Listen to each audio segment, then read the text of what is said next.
여러분 안녕하십니까. 시사도민고 김원국 교수의 이슈. 이제 여름이 시작됐습니다. 뜨거운 여름 속에 여러분과 함께 이슈 함께 나눠보도록 하겠습니다. 우리 정치나 진반 리더십 이야기를 오늘 해보려고 합니다. 제가 기자 생활을 하면서 바로 김영삼 대통령 때부터 이제 정치부 기자로 출입을 하면서 여러 대통령들을 만날 기회가 있었습니다. 보수 대통령도 있었고요. 이명박 대통령 같은 대통령도 있었고, 또 김대중 대통령, 노무현 대통령 같은 또 진보적인 대통령도 있었습니다. 그리고 특히 노무현 대통령의 경우는 제가 청와대 출입기자로서 노무현 대통령 퇴임 때까지 함께 했었기 때문에 노무현 대통령에 대해서 남다른 그런 또 애정과 관심을 갖고 있었고요. 지난 5월 서거 10주년이었습니다. 그 당시에 바로 이 리더십 이야기, 노무현 대통령의 리더십 이야기를 하고 싶었지만 그 당시는 사실은 바로 하기에는 가슴이 너무 아프고 좀 슬픈 그런 감정들이 깊었기 때문에 이제 시간이 좀 지나서 노무현 대통령의 리더십 이야기를 해보려고 합니다. 도전과 헌신, 깨어있는 시민의 민주주의, 노무현 리더십, 오늘의 주제입니다. 정치 지도자에게는 많은 리더십의 덕목이 필요합니다. 여러분 아시지만 독일의 사회학자 막스 베버는 세 가지를 들었습니다. 열정이 있어야 되고요. 책임의식이 있어야 되고요. 균형 감각이 있어야 된다. 열정 없는 지도자, 국민을 위해서 헌신하지 않습니다. 책임의식이 있어야 밤낮을 가리지 않고 국민을 위해서 자신을 던지면서 국정을 위해 일합니다. 그리고 균형 감각이 있어야 합니다.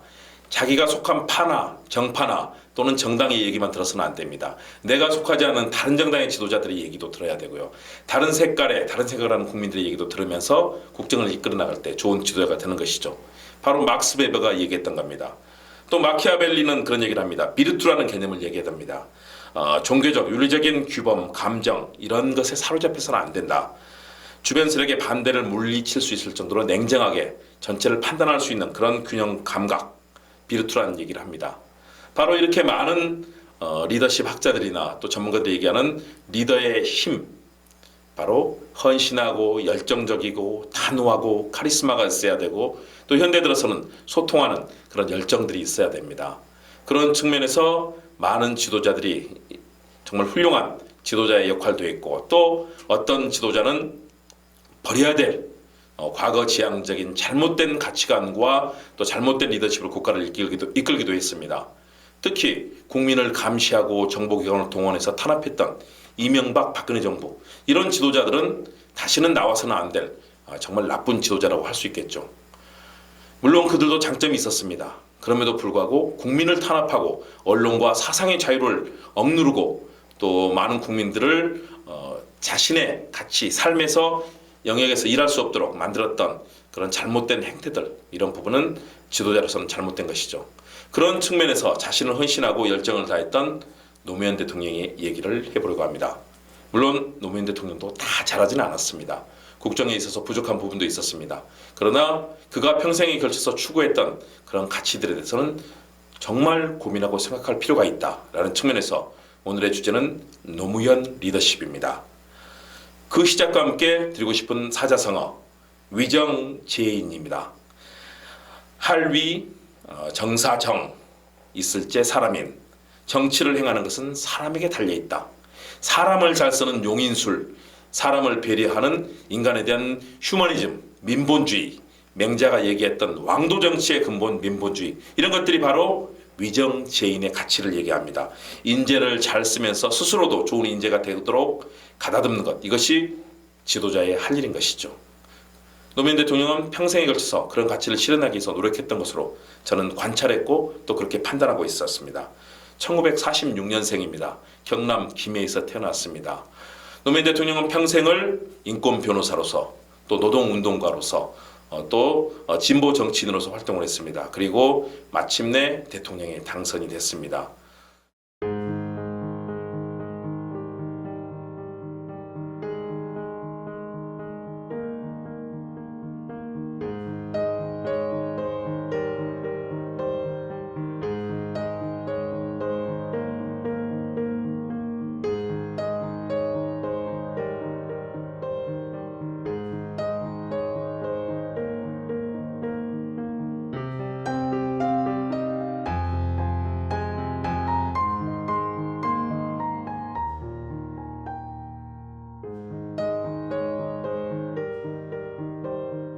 많은 지역 감정의 벽에 도전을 했습니다. 부산에 출마해서 구청장 출신에게 국회의원 선거에서 떨어지는 수모도 겪었고요. 종로에서도 마찬가지였습니다. 굉장히 많은 어려움이 있었지만 노무현 대통령은 항상 도전하고 헌신하는 모습을 보였습니다.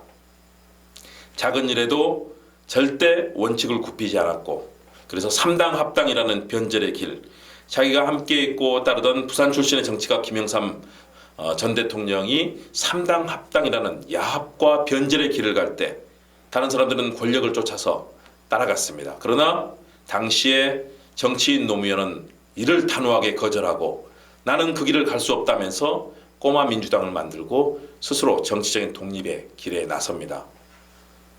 지금의 우리 정치인들 어떻습니까? 원내대표, 대표, 공천권이 있는 정치인에게는 말 한마디 못한 채 국민의 이익이 침해되더라도 아무런 상관하지 않고 자신의 이익만 추구하는 그런 잘못된 정치인들의 모습을 많이 봅니다. 또 지역 감정이 호소하고 색깔론에 기대서 우리 정치를 왜곡하는 정치인들 얼마나 많습니까? 그런 과거 퇴행적 정치인들이 지역 감정이라든가 또는 이념의 벽을 이용해서 지금도 살아남고 있습니다. 21세기에 그런 전근대적이고 퇴행적인 정치인들 사라져야 되겠죠. 그러나 우리 현실은 그렇게 쉽지는 않습니다. 그렇기 때문에 젊은 정치인, 젊은 변호사, 젊은 노동운동가 노무현은 무수한 좌절과 회한의 길을 걷기도 했습니다. 그럼에도 불구하고 절대 거기에 굴하지 않았습니다. 풀뿌리 민주주의, 이 가치를 만들기 위해서 지방 분권을 주창을 했고요. 또 많은 사람들에게 동서화합의 전도사를 자처하면서 자신이 뻔히 떨어질 줄 알면서도 그러면서도 그 고난의 길을 마다하지 않았던 비주류이자 또 역경을 견뎌낸 그런 정치인이었습니다. 그렇기 때문에 노무현 대통령을 돌아본다면 한국 사회의 개혁과 진보 그리고 민생과 또 평화의 가치를 위해서 평생 헌신했던 그런 모습에서 받을 수 있는 많은 가치관의 얘기들을 우리는 함께 나눌 수 있습니다. 그런 측면에서 노무현 대통령의 비극적인 서거는 우리에게 많은 아픔을 안겨주었고 올해 10주기를 맞았습니다. 경남 봉화마을에 많은 사람들이 모여들었습니다. 그를 추모하는 목소리 높았습니다. 자, 그렇다면 노무현 리더십을 우리는 어떻게 정의해야 될까요? 노무현 대통령은 자신이 지었던 민주주의와 관련된 책에서 그 몇 가지의 얘기를 하고 있습니다. 첫 번째, 리더십의 원칙은 신뢰와 조직을 신뢰로서 조직을 움직인다는 것입니다. 신뢰가 없다면 무신분립이라고 했습니다. 신뢰가 없다면 정치에는 바로 설 수가 없는 것이죠. 신뢰를 통해서 국민의 신뢰를 얻고 유권자의 신뢰를 얻고 국민의 신뢰를 얻어야 합니다. 과거에 그렇지 않은 사람들이 많았습니다. 권력에 기대서 국민을 억누르고 국민의 신뢰보다는 국민의 불신을 받으면서도 성공하는 사람들이 많았습니다. 이제는 바뀌어야 되겠죠. 리더십의 가장 큰 원칙 중에 하나는 신뢰를 받는 것이죠. 신뢰로 조직을 움직여야 됩니다. 두 번째는 전략적으로 정책을 판단하는 판단력입니다. 제대로 판단하지 못하고 제대로 그 성과를 만들어내지 못하면 그 정치는 실패할 수밖에 없습니다. 또 하나는 확신으로 내부의 추진력을 강화시킨다는 것을 노 전 대통령은 얘기를 하고 있습니다. 또 조직의 내부 역량을 강화하는 인사 원칙도 얘기를 했습니다. 또 설득과 홍보에 열정을 다해서 많은 사람이 알게 하는 그런 적극적인 대국민 홍보에도 힘을 쏟았습니다. 정치 마케팅이라고 얘기도 합니다. 또 리더로서도 인식을 분명히 하면서 국민을 위해 일한다는 것, 그리고 이런 부분들이 동아시아와 세계 평화를 위해서 일한다는 것, 이런 가치들을 노무현 대통령은 스스로 자신의 저서를 통해서 얘기하고 있습니다. 제가 판단할 때 노무현 리더십은 한 10가지 정도로 추격이 됩니다. 첫 번째는 도전정신입니다. 많은 권위와 또 금기시됐던 기득권의 벽이 있었습니다. 끊임없이 도전했습니다. 도전하는 정치인만이 변화를 만들어냅니다. 노무현 리더십의 실체 첫 번째 도전정신입니다. 두 번째는 원칙주의입니다. 원칙이 민주주의와 정의를 위한 것이라면 어떤 상황에도 굴하지 않았습니다. 그 원칙을 지켰습니다. 3당 합당으로 인해서 본인은 어려운 길을 걸어야 했지만 거기에 굴하지 않았습니다. 다른 정치할 때도 마찬가지였죠. 세 번째는 결단력과 실험주의입니다. 결단력을 가지고 모든 일에 대해서 과거에 하지 않았던 길에 대해서 본인이 솔선수범해서 나갔습니다. 그런 결단력은 중요한 리더십의 요소입니다. 네 번째는 민주주의와 정의에 대한 신뢰였습니다. 민주주의가 정의가 이 땅에 바로 서는 것을 노무현 대통령은 깊이 신뢰했습니다. 그래서 민주주의가 꽃피는 나라를 만들기 위해서 공무원들과도 함께 겸허하게 우통을 벗어젖히고 윗도리를 벗어젖힌 채 같이 얘기도 나누고 술잔도 기울이고 고민하고 그런 모습을 저는 많이 봤습니다. 민주주의와 정의에 대한 신뢰가 있었기 때문에 대한민국의 민주주의를 이끌려는 그런 노력을 했었죠. 다섯 번째는 도덕성입니다. 본인 스스로 깨끗하고 정말 결벽증이라 할 정도로 많은 도덕적 가치를 지켰습니다.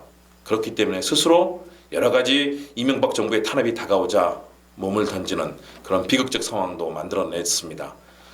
그 상황은 스스로 엄격한 도덕주의 그리고 스스로가 믿는 깨끗하고 공정하고 또 개방적이고 원칙적인 삶에 대한 가치가 있었기 때문입니다. 그의 도덕성과 도덕주의는 리더십의 다섯 번째 요체입니다. 여섯 번째는 책임감과 미래지향적인 감각입니다. 그 철학이 있었기 때문에 항상 미래를 바라보면서 자신의 책임을 다하기 위해서 노력했습니다. 그렇기 때문에 많은 성과를 만들어냈던 것이죠. 일곱 번째는 솔선수범이었습니다. 스스로 항상 모범이 되고 스스로 실천하면서 그 결과를 만들어내기에 노력했습니다. 그 솔선수범하고 자기 자신을 던지던 자세, 퇴임하고 봉화마을에 찾아오는 많은 시민들과 대화를 나누면서 얘기를 하고자 했던, 그리고 그것을 책으로 남기고 역사의 교훈으로 남기려고 했던 그의 모습, 지금도 많이 기억하실 겁니다. 여덟 번째는 소통과 공감입니다. 국민과 소통하지 않고 관료들과 소통하지 않고 정치와 소통하지 않으면 대통령, 지도자 아무것도 할 수 없습니다.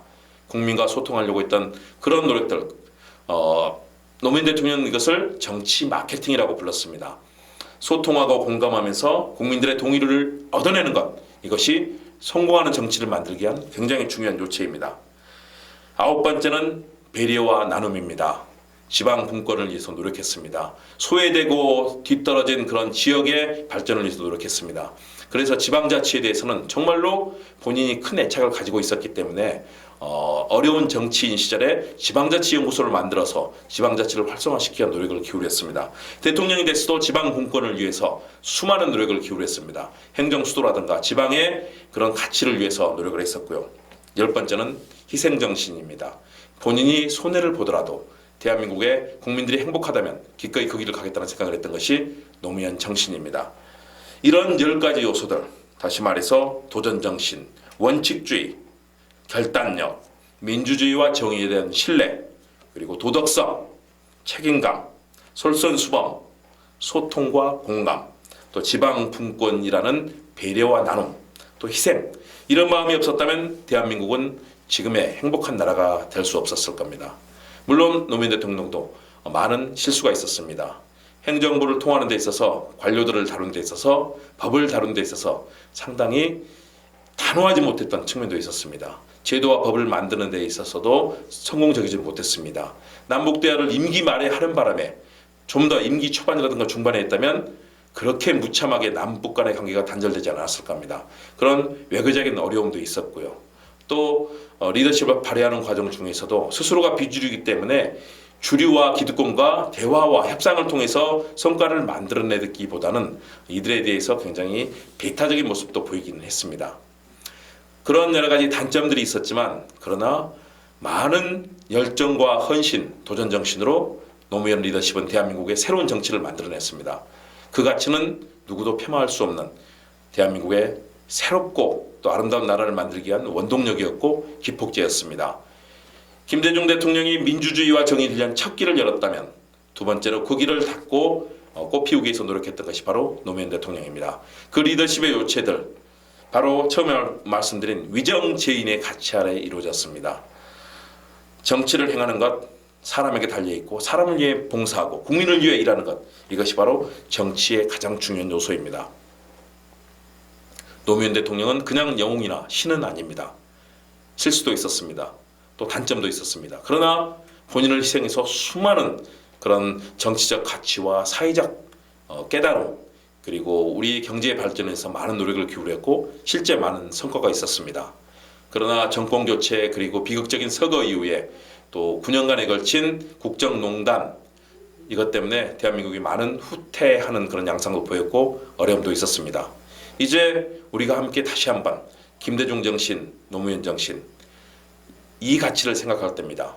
해방 이후에 김구 선생이 만들었던 대한민국을 문화국가로 만들고 세계 속에서 발전한 나라로 만들겠다는 그 열정의 김구 정신, 이것이 그 이후에 장준하 선생이라든가 문익환 목사, 많은 분들의 노력 속에서 민주화의 길을 걸어왔습니다. 그리고 그것이 정치로 꼽힌 것은 김대중 대통령의 평화와 포용, 또 통합의 정치, 그래서 국민들과 함께하는 그런 정치였다면, 노무현 대통령 역시 그 길을 민주주의와 정의, 지방 분권, 깨어있는 시민의 가치로 만들었습니다. 국정농단 9년을 딛고 이제 다시 문재인 정부 그 성과를 만들어낼 때입니다. 지금 멈춰서는 안 됩니다. 단호하게 희생하고 헌신하면서 잘못하고 있는 야당에 대해서도 배려의 손길, 포용의 손길을 내밀어야 됩니다. 물론 잘못된 그런 정치에 대해서는 단호하게 개혁하는 것도 필요합니다. 지금 전국 어렵습니다. 패스트트랙이라든가 이를 통해서 사법개혁과 정치개혁이 이뤄내야 되고요. 어려운 민생과 경제를 살려야 됩니다. 문재인 정부의 앞으로 할 일은 그런 과거의 헌신과 노력들, 도전과 열정들, 이런 것들을 어떻게 21세기의 새로운 가치로 만들어내느냐에 달렸습니다. 그런 열정으로 지금의 많은 정치인들, 특히 문재인 정부를 함께 구성하고 있는 개혁 진영이 노력해 주길 바라고요. 보수 진영도 협력할 것은 협력하고 견제할 것은 견제하면서 대한민국 국익과 국민을 위해서 일해 주기를 기대합니다. 오늘의 시는 바로 윤동주 시인의 십자가입니다. 그 속에 나타난 아주 성찰하고 반성하면서도 또 미래와 우리의 가치를 생각하는 마음을 함께 들어주시기 바랍니다. 십자가, 윤동주. 쫓아오던 햇빛인데 지금 교회당 꼭대기 십자가에 걸려 있습니다. 첨탑이 저렇게도 높은데 어떻게 올라갈 수 있을까요? 종소리는 들려오지 않는데 휘파람이나 불며 서성거리다가 괴로웠던 사나이, 행복한 그리스도에게서처럼 십자가가 허락된다면 모가지를 들이우고 꽃처럼 피어나는 피를 어두워가는 하늘 밑에 조용히 흘리겠습니다. 항일운동, 문학인으로서 맨 선봉에 서서 열정을 보였던 윤동주 시인, 일본의 이 교도소에서 일제에 의해 결국은 살해당했습니다. 윤동주 시인이 꿈꿨던 그런 얘기들, 바로 그것은 김대중 노무현의 리더십, 문재인 리더십이 이제 반드시 만들어야 될 가치입니다. 진보와 보수가 손을 잡고 대한민국의 행복과 번영을 위해서, 또 국민들의 미래를 위해서 함께 손을 잡을 때입니다. 오늘의 한마디입니다. 도전과 열정, 깨어있는 시민의 노무현 리더십, 21세기 비전으로 함께 만들어가자. 오늘의 얘기는 도전과 헌신, 민주주의와 정의의 길 걸었던 노무현 리더십이었습니다. 시사도민고 김은국 교수의 이슈, 다음 시간에 뵙겠습니다. 여러분 고맙습니다.